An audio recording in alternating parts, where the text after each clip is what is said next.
At dawn on June 18, 1815, a quiet mist hung over the Belgian countryside. But that calm was deceiving. Europe stood on the edge of a final reckoning.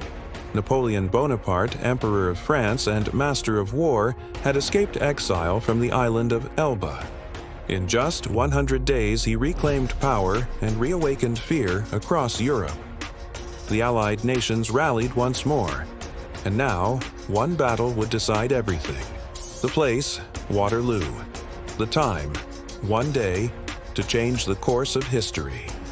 Napoleon, ever the strategist, aimed to divide and conquer. His plan was bold: defeat the British under the Duke of Wellington, then turn to crush the Prussians under von Blücher.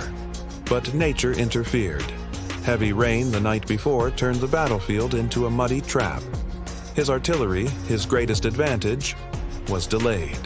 The first attack began late, around noon.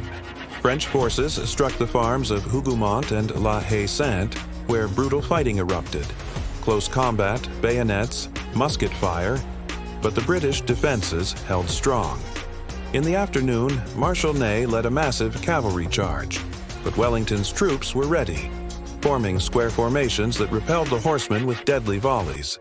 The attack failed.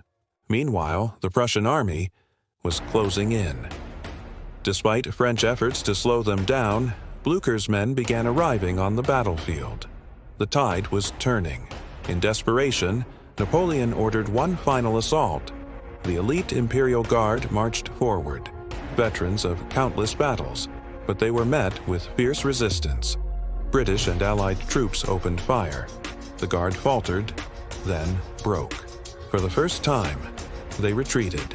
The French army collapsed, panic spread, discipline shattered, and by nightfall, Napoleon was in full retreat. Waterloo had become his final defeat.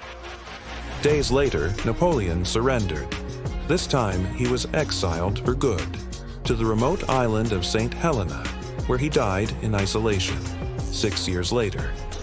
For Europe, Waterloo marked the end of an era.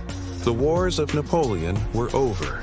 A new balance of power emerged, and the name Waterloo became a symbol of ambition's fall and history's turning point.